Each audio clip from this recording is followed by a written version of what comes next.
Hi everyone, good morning all of you. स्वागत है एक बार फिर से आपका अपने यूट्यूब चैनल गुरु राकेश पे। और मैं गुरु राकेश एक बार फिर से लाया हूँ आपके लिए क्वेश्चन आंसर की एमसीक्यू, जो कि हम मेंडेलियन जेनेटिक्स के बारे में जो हमने पढ़ा था उससे रिलेटेड जितने भी क्वेश्चन हैं वो हम देख रहे थे। फर्स्ट पार्ट में हमने कुछ क्वेश्चंस देखे थे जो कि खोजकर्ताओं से रिलेटेड थे। आज के इस वीडियो में हम कुछ ऐसे क्वेश्चन देखेंगे जो मोस्टली रेशियो के ऊपर डिपेंड है, अनुपात के ऊपर डिपेंड है। मेंडल के जो क्रॉसेस थे उनके रेशियो और उसके जो विचलन थे मेंडल के नियम के, उनके रेशियो किस प्रकार से निकाले जाते हैं। तो बिना देर किए चलो शुरू करते हैं आज की वीडियो। आज के इस वीडियो में अपना पहला प्रश्न है, एकल संकरण का लक्षण अनुपात व जीन अनुपात क्रमशः होगा। फर्स्ट क्वेश्चन आपके सामने ये पूछा गया है कि मेंडल ने जो मोनोहाइब्रिड क्रॉस के बारे में बताया था, एकल संकरण जो उसने प्रयोग किया था, उस एकल संकरण प्रयोग का जीनोटिपिक और फिनोटिपिक रेशियो क्या है। यहां आप क्वेश्चन को थोड़ा सा ध्यान से देखें। इसने क्या किया है, लक्षण अनुपात व जीन अनुपात का यानी फिनोटिपिक और जीनोटिपिक का क्रमशः अनुपात पूछा है। तो आपको यहाँ पे दोनों का क्रमशः अनुपात बताना है। क्रमशः का मतलब है कि कंटिन्यूअसली, पहले जो पूछा है उसका रेशियो पहले होना चाहिए, बाद में जो पूछा है उसका रेशियो बाद में होना चाहिए। तो चलो देखते हैं। अपना फर्स्ट ऑप्शन है 9:3:3:1 और सेकंड है इसी के अंदर 1:2:1। तो यहां हम पहली चीज तो ये नोटिस करेंगे कि एकल संकरण है, मोनोहाइब्रिड है। इट मीन्स अपने दिमाग में एक चीज आ जानी चाहिए कि एकल संकरण प्रयोग के अंदर जो अनुपात होता है वो 4 पादपों का होता है, क्योंकि मोनोहाइब्रिड के अंदर हमने देखा था कि रेशियो जो है वो 4 F1 पीडी और F2 जनरेशन के अंदर जो रेशियो निकल के आता है F2 जनरेशन में, वो सिर्फ 4 ही प्लांट्स का होता है। तो यहाँ पर 9:3:3:1 ये हमें पता है। अगर आपको याद हो तो ये तो डाई हाइब्रिड क्रॉस का फिनोटाइप है। 1:2:1 ये जीनोटिपिक रेशियो है। यहाँ सेकंड ऑप्शन के अंदर अगर अपन देखें तो 3:1 ये मोनोहाइब्रिड का फिनोटिपिक रेशियो है। और थर्ड इसी के अंदर सेकंड हम देखें तो 1:2:1। लेकिन यहाँ देखो ये फिनोटिपिक रेशियो है और ये अपने पास मोनोहाइब्रिड क्रॉस का ही कौन सा रेशियो है, जीनोटिपिक रेशियो है। आगे वाले ऑप्शन अगर अपन देखें तो 3:1 यानी कि ये मोनोहाइब्रिड क्रॉस का फिनोटिपिक रेशियो, ये डाई हाइब्रिड क्रॉस का फिनोटिपिक रेशियो है। कौन से क्रॉस का है, ये द्विसंकरण का है, तो ये तो क्रॉस है। 1:2:1 व 1:2:3, क्योंकि इस टाइप का कोई रेशियो नहीं होता तो ये भी कैंसिल है। तो आपका करेक्ट आंसर क्या हो जाएगा, यहाँ ऑप्शन बी करेक्ट आंसर हो जाएगा। विद्यार्थियों आपको यहाँ ध्यान क्वेश्चन के ऊपर भी देना है। अगर यहाँ पे इस क्वेश्चन को थोड़ा सा ऐसे चेंज कर देता, इस फिनोटिपिक की जगह यहाँ पहले ये जीनोटिपिक ले लेता और बाद में ये फिनोटिपिक रेशियो लेता, तो आपको यहाँ पर इसको चेंज करना पड़ता। देखो क्वेश्चन बहुत सिंपल होता है, हमें आता भी है, लेकिन कुछ आगे पीछे क्रम अगर बदल दिया जाए तो उनका ऑप्शन में भी आपको क्रम बदलना होता है और एग्जाम टाइम के अंदर ये चीजें थोड़ी सी मिस हो जाती हैं। तो आप थोड़ा सा ध्यान रखें। यहाँ हमसे लक्षण अनुपात और जीन अनुपात पूछा था, तो 3:1 लक्षण अनुपात है और जीन अनुपात 1:2:1 होता है। तो इसका राइट आंसर क्या होगा, बी ऑप्शन हो जाएगा। सेकंड क्वेश्चन आता है अपना द्विसंकरण क्रॉस का लक्षण अनुपात। बहुत ही सिंपल सा क्वेश्चन है कि डाई हाइब्रिड जो क्रॉस है उसका फिनोटिपिक रेशियो क्या होता है। तो उसका फिनोटिपिक रेशियो हम डायरेक्टली याद करते हैं 9:3:3:1। तो आप देख सकते हैं यहाँ पे आपके पहले ऑप्शन के अंदर ही क्या है, 9:3:3:1। तो ये क्या है अपना डाई हाइब्रिड क्रॉस का फिनोटिपिक रेशियो। तो सेकंड क्वेश्चन का आंसर क्या हो जाएगा, ए ऑप्शन हो जाएगा। यहाँ आप देख सकते हो ये जीनोटिपिक रेशियो है, ये मोनोहाइब्रिड क्रॉस का है तो वैसे कैंसिल हो गया। ये मोनोहाइब्रिड क्रॉस का जीनोटिपिक रेशियो है तो ये भी कैंसिल हो गया। तो 3 ऑप्शन आप कट कर देते हो, तो आपके पास बचता कौन सा है, पहला ऑप्शन बचता है। थर्ड क्वेश्चन आता है अपना कि डाई हाइब्रिड क्रॉस का जीनोटिपिक रेशियो क्या है। तो विद्यार्थियों यहाँ द्विसंकरण जो क्रॉस है उसका जीन अनुपात पूछा गया है, जीन प्रारूप पूछा गया है। तो हमने इससे पहले वाले क्वेश्चन में उसका फिनोटिपिक रेशियो बताया, यहाँ उसने जीनोटिपिक रेशियो पूछा है। तो जीनोटिपिक रेशियो के अंदर हमने डायरेक्ट एक डबलिंग में या ट्रिपलेट के अंदर एक मोबाइल नंबर या एक कोड के रूप में उसको याद कर रखा था। अगर ट्रिपलेट की मैं बात करूं तो 122, 412, 121, और अगर डबल की मैं बात करूं तो 12, 24, 12, 12, 1, और इनके बीच में किसका रेशियो लग जाता है, अनुपात का चिन्ह लग जाता है। तो यहां पर आप देख सकते हैं थर्ड क्वेश्चन का जो पहला ऑप्शन है 1:1, ये तो होगा ही नहीं। 1:2:1, ये जीनोटिपिक रेशियो है मोनोहाइब्रिड क्रॉस का, और यहाँ आपने क्वेश्चन के अंदर क्या पूछा गया है अपन से, द्विसंकरण क्रॉस का, तो ये भी गलत, ये भी क्रॉस हो गया। 2:2, ये भी क्रॉस हो गया। यहाँ पर अपना डाई हाइब्रिड क्रॉस का आंसर क्या आ जाएगा, जीनोटिपिक रेशियो हो जाएगा 1:2:4:1:1:2:1, 12, 24, 12, 12, 1। ये हम डायरेक्ट भी याद कर सकते हैं। तो अपना थर्ड क्वेश्चन का आंसर क्या आ जाता है, डी ऑप्शन आपका सही होता है। क्वेश्चन नंबर 4 की मैं बात करता हूं, द्विसंकरण क्रॉस में कितने प्रकार के जीनोटाइप प्राप्त होते हैं। यहाँ विद्यार्थियों थोड़ा सा समझने के लिए समझने वाली बात है, आपको थोड़ा सा समझना है कि ऊपर वाले क्वेश्चन के अंदर हमें क्या पूछा गया था, द्विसंकरण क्रॉस का जीन अनुपात पूछा गया था, यानी रेशियो क्या आता है वो पूछा गया था। तो रेशियो तो हमारे पास आया था 1:2:2:1:4:1:2:1:1, लेकिन यहाँ इस क्वेश्चन में थोड़ी सी लैंग्वेज चेंज कर दी अगले ने। लैंग्वेज में क्या चेंज हुआ, द्विसंकरण क्रॉस में कितने प्रकार का, यानी आपको टाइप्स बताने, आपको नंबर नहीं बतानी, आपको संख्या नहीं बतानी है, आपको प्रकार बताने की कितने प्रकार का जीनोटाइप प्राप्त होता है। तो प्रकार में अगर मैं बात करूं तो हमने डाई हाइब्रिड क्रॉस के अंदर जो 16 पादपों की सारणी बनाई थी, उस 16 पादपों की सारणी का जब हमने जीन अनुपात निकाला, जीनोटाइप निकाला, तो हमारे पास ये आया था। इसका मतलब यही तो मैं कह सकता हूं ना कि यहाँ पर एक पादप ऐसा था जो कि capital R, capital R, capital Y वाला जीनोटाइप रख रहा था, तो एक टाइप तो ये था। दूसरा पादप ऐसा था जिसके पास एक कैपिटल, एक स्मॉल, एक कैपिटल, एक स्मॉल, ऐसे अलग अलग प्रकार के जीनोटाइप थे। तो हमें इन जीनोटाइप के प्रकार के बारे में बताना है। तो यहाँ आप देख सकते हो, अगर आपको अनुपात याद है, जीन अनुपात अगर डाई हाइब्रिड क्रॉस का याद है, तो इसके प्रकार में देखो, एक प्रकार तो ये है, दूसरा प्रकार ये है, तीसरे प्रकार का ये है, चौथे प्रकार का ये, पांचवें प्रकार का ये, छठे प्रकार का ये, सातवें प्रकार का ये, आठवें प्रकार का ये, और 9 प्रकार के जीनोटाइप थे। और इन 9 प्रकार के जीनोटाइपों की संख्या क्या थी, अलग अलग थी। अगर आप डाई हाइब्रिड क्रॉस की वीडियो अगर आपने नहीं देखी है तो प्लीज आप YouTube के अपने गुरु राकेश चैनल के ऊपर जाकर डाई हाइब्रिड क्रॉस का वो वीडियो जरूर देखें। वहां मैंने डिटेल से समझा रखा है पूरा कि डाई हाइब्रिड क्रॉस का जीनोटाइप किस तरीके से निकाला जाता है। ये डायरेक्ट ट्रिक थी कि 12, 24, 12, 12, 1 अपन डायरेक्ट याद रख सकते हैं। निकालते कैसे हैं वो मैंने विस्तृत आपको वहां वीडियो में समझा रखा है। तो यहाँ पर अपना क्वेश्चन था कि द्विसंकरण क्रॉस में कितने प्रकार का जीनोटाइप प्राप्त होता है। तो आपका राइट आंसर यहाँ क्या हो जाएगा, राइट आंसर होगा अपना 9, यानी कि 9 प्रकार के जीनोटाइप हमारे पास आते हैं। और 9 प्रकार के जीनोटाइप जो है उन जीनोटाइपों की संख्या अलग अलग है। जैसे पहले प्रकार का जो जीनोटाइप था वैसे प्लांट की संख्या कितनी थी, 1। दूसरे प्रकार का जो जीनोटाइप था उस प्लांट की संख्या थी 2। तीसरे प्रकार की भी 2। चौथे प्रकार का जो जीनोटाइप था उसकी संख्या 4 थी। फिर पांचवें प्रकार की 1। ऐसे 9 प्रकार के जीनोटाइप थे, लेकिन उनकी संख्याएं क्या थी, अलग अलग थी। इसके बाद नेक्स्ट क्वेश्चन पे चलते हैं। अपूर्ण प्रभाविता में F2PD में लक्षण प्रारूप क्या होगा। इनकम्प्लीट डोमिनेंस की बात की गई है, अपूर्ण प्रभाविता की बात की गई है। तो विद्यार्थियों हमने पिछली वीडियो के अंदर भी देखा था कि मेंडल के नियमों के कुछ विचलन थे और उन्हीं विचलनों के अंदर अपूर्ण प्रभाविता भी था। अपूर्ण प्रभाविता के अंदर हुआ क्या, मेंडल ने ये कहा था कि F1 जनरेशन के अंदर हमेशा जो डोमिनेंट कैरेक्टर है या प्रभावी जो लक्षण है वो प्रकट होते हैं, लेकिन यहाँ अपूर्ण प्रभाविता में ऐसा नहीं हुआ। ये जो अपूर्ण प्रभाविता है, ये अपूर्ण प्रभाविता हमने 4 o'clock प्लांट के अंदर देखी थी।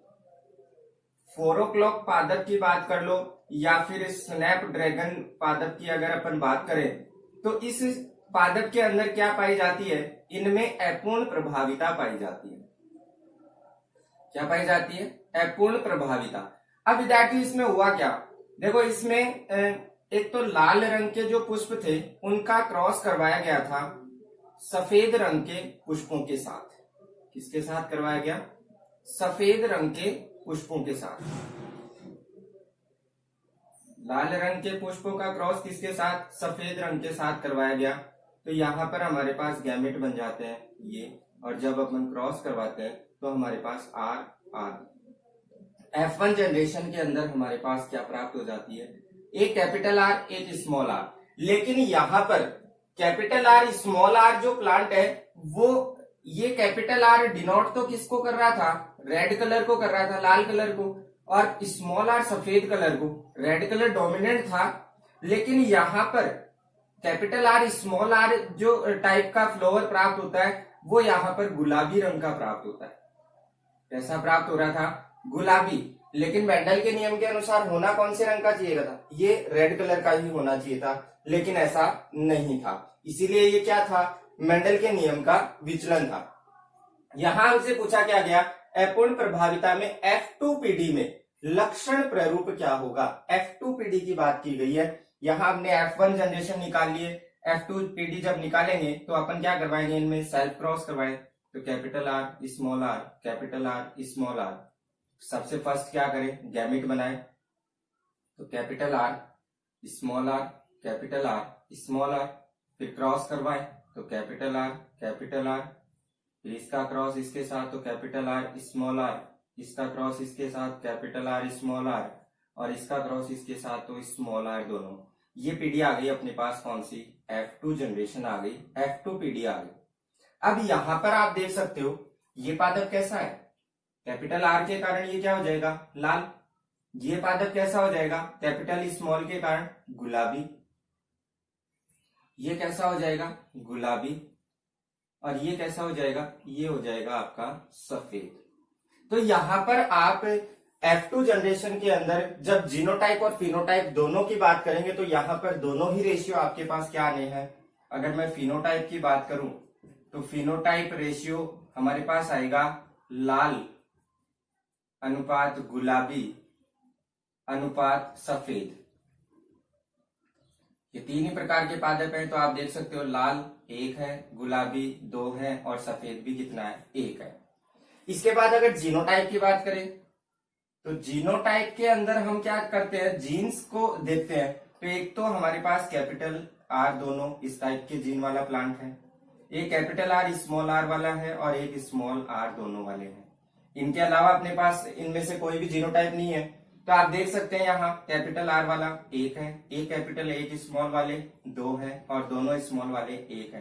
तो यहाँ हमारे पास जो F2 जनरेशन का जीनोटाइप और फिनोटाइप निकल के आता है वो हम देख सकते हैं कि दोनों सेम है। और यहाँ क्वेश्चन में हमसे क्या पूछा गया था? अपूर्ण प्रभाविता में F2PD में लक्षण प्ररूप क्या होगा? लक्षण प्ररूप यानी हमसे फिनोटाइप पूछा गया, तो फिनोटाइप अपना क्या हो जाएगा? 1:2:1। विद्यार्थियों समझ में आया होगा आपको ये अपूर्ण प्रभाविता, पिछली वीडियोस के अंदर भी थी। इसके बाद नेक्स्ट क्वेश्चन पे अपन चलते हैं। नेक्स्ट क्वेश्चन पूछा गया है कि सह प्रभाविता में लक्षण अनुपात क्या प्राप्त होता है? ये मेंडल के नियम का अगला जो दूसरा विचलन था उस विचलन की बात की गई है, कोडोमिनेंस की बात यहाँ की गई है। तो सह प्रभाविता की अगर अपन बात करें तो ये सह प्रभाविता अपन मवेशियों की त्वचा के रंग के अंदर देख सकते हैं। इसमें हम देख सकते हैं मवेशियों की त्वचा के रंग में देख सकते हैं। तो यहाँ सह प्रभाविता के अंदर आपसे क्या पूछा गया है? लक्षण अनुपात पूछा गया है। तो सह प्रभाविता में लक्षण अनुपात की अगर बात की जाए तो यहाँ पे भी हम देख सकते हैं कि आपका जो रेशियो है वो क्या आएगा? सह प्रभाविता की बात हो रही है तो हम यहाँ पर एक तो देखेंगे कि जो लाल त्वचा वाला जो कैटल था या जो मवेशी था उसका किसके साथ क्रॉस करवाया गया? सफेद त्वचा वाले जो मवेशी थे उनके साथ जब क्रॉस करवाया गया तो क्या प्राप्त हुआ? यहाँ भी आप देख सकते हो, अगर अपन इसको रेड से डिनोट करें और इसको हम स्मॉल आर से डिनोट कर दे, यहाँ भी बात वही आनी है अपनी कैपिटल आर स्मॉल आर, यहाँ पे ये कैपिटल ये स्मॉल, यहाँ पे F1 जनरेशन की जब बात होती है तो इस F1 जनरेशन के अंदर आपके पास इस टाइप का जो त्वचा का रंग है वो प्राप्त होगा। तो यहाँ पर कैपिटल आर डोमिनेंट होने के कारण उस मवेशी की त्वचा का रंग कैसा होना चाहिए, रेड होना चाहिए, यानी कि लाल होना चाहिए। लेकिन जब इनके मध्य सेल्फ क्रॉस करवाते हैं और F2PD प्राप्त करते हैं, capital R small R capital R small R, तो F2PD में हम देखते हैं कि इनकी त्वचा का रंग जो है वो किस प्रकार से डिनोट होता है। तो यहाँ पर ये कैपिटल आर, ये कैपिटल स्मॉल, ये कैपिटल स्मॉल और ये स्मॉल, ये F2PD अपने पास जो आई है, इस F2PD में आप देख सकते हो ये जो मवेशी होगा उसकी त्वचा का रंग कैसा होगा, लाल। लेकिन जिसके पास एक कैपिटल और एक स्मॉल वाला जीनोटाइप है वो चितकबरा होगा। यहाँ पर विद्यार्थियों चितकबरे से मतलब है कि उसकी स्किन के ऊपर स्पॉट्स पाए जाएंगे रेड कलर के, यानी व्हाइट कलर की अगर टोटल स्किन है तो उसके ऊपर रेड कलर के स्पॉट होंगे, या रेड कलर की है तो उस पर व्हाइट कलर के स्पॉट हो सकते हैं। यहाँ पे ये भी सेम है। यहाँ इसकी अगर बात करें तो ये टोटली क्या होगा, सफेद रंग का होगा। तो यहाँ पर आप देख सकते हैं आपसे पूछा गया है सह प्रभाविता में लक्षण अनुपात क्या होगा। लक्षण अनुपात पूछा गया, इट मीन्स आपको F2 जनरेशन तो निकालनी ही पड़ेगी, क्योंकि लक्षण और जीन अनुपात हम कौन सी पीढ़ी का निकालते हैं, F2 जनरेशन का निकालते हैं। तो यहाँ आपका आंसर क्या होगा, 1:2:1, ये आपका करेक्ट आंसर हो जाएगा। विद्यार्थियों देखो, डायरेक्ट अगर कोई चीज समझ में ना आए तो हम उसे इस प्रकार रेशियो से निकाल के भी उसे आसानी से समझ सकते हैं किस प्रकार से हमारे पास कौन से अनुपात आने हैं। इसके बाद लास्ट अपना क्वेश्चन आता है, 7th क्वेश्चन है, टेस्ट क्रॉस क्या है। यहाँ पे हमने जब मेंडलिज्म पढ़ा तो उसमें हमने देखा कि 3 प्रकार के अलग जो क्रॉस थे वो भी है, टेस्ट क्रॉस, बैक क्रॉस और रेसिप्रोकल क्रॉस। तो यहाँ हमसे क्वेश्चन में पूछा गया है कि आखिर टेस्ट क्रॉस होता क्या है, टेस्ट क्रॉस में क्या होता है। तो ऑप्शन के ऊपर चलते हैं अपन। फर्स्ट ऑप्शन है अपना F1PD का प्रभावी के साथ क्रॉस, टेस्ट क्रॉस कहलाता है। सेकेंड ऑप्शन है F1PD का सेल्फ क्रॉस जब करवा दे तो हम उसको क्या कहते हैं, ये टेस्ट क्रॉस कहते हैं। थर्ड ऑप्शन अपना आता है F1PD का अप्रभावी के साथ क्रॉस, यानी अगर रेसेसिव जो पेरेंट्स हैं उनका क्रॉस करवा दिया जाए F1 जनरेशन के साथ तो क्या हम उसको टेस्ट क्रॉस कहें। या फिर फोर्थ ऑप्शन है कि F1PD का प्रभावी और अप्रभावी दोनों में से किसी के भी साथ क्रॉस करवा दीजिए, वो क्रॉस क्या कहलाएगा, टेस्ट क्रॉस कहलाएगा। तो विद्यार्थियों अगर आपको याद हो तो मैंने आपको बताया था कि टेस्ट क्रॉस और बैक क्रॉस के अंदर एक छोटा सा अंतर है, और वो छोटा सा अंतर क्या है कि अगर आप टेस्ट क्रॉस की बात करते हो तो आपको F1 जनरेशन का क्रॉस करवाना होता है किसके साथ, अप्रभावी के साथ, यानी रेसेसिव कैरेक्टर के साथ या रेसेसिव जो पेरेंट्स है उसके साथ हमें क्रॉस करवाना होता है। लेकिन यहाँ बैक क्रॉस की अगर बात होती तो बैक क्रॉस के अंदर हम देखते हैं कि चाहे वो डोमिनेंट हो चाहे वो रेसेसिव हो, दोनों में से आप किसी के भी साथ क्रॉस करवा दो वो क्या कहलाएगा, आपका बैक क्रॉस कहलाएगा। तो यहाँ पर सीधा सा आंसर है टेस्ट क्रॉस है। F1PD का प्रभावी के साथ क्रॉस नहीं, ये तो नहीं है। सेल्फ क्रॉस ये नहीं होगा। F1PD का अप्रभावी के साथ क्रॉस, तो अपना आंसर क्या हो जाएगा, ऑप्शन थर्ड अपना आंसर करेक्ट होगा। तो ये टेस्ट क्रॉस क्या था समझ में आया होगा आपको। तो ये थे विद्यार्थियों अपनी मोस्ट 7 क्वेश्चन जो कि जेनेटिक्स से रिलेटेड है, मेंडेलियन जेनेटिक्स से रिलेटेड है, जो कि एग्जाम में कई बार घुमा फिरा के किसी ना किसी तरीके से पूछ लिए जाते हैं। अगर आपको क्वेश्चंस के अंदर कोई डाउट हो तो आप कमेंट बॉक्स में कमेंट करके जरूर पूछ सकते हैं, मैं आपके उस डाउट को जरूर क्लियर करूंगा। और आपकी सुविधा के लिए आप एक काम कीजिए कि जो आपने ये क्वेश्चन देखे हैं उनके ऑप्शन मैंने टिक कर रखे हैं, अगर आप स्क्रीनशॉट लेना चाहते हैं तो आप इनका स्क्रीनशॉट जरूर ले सकते हैं।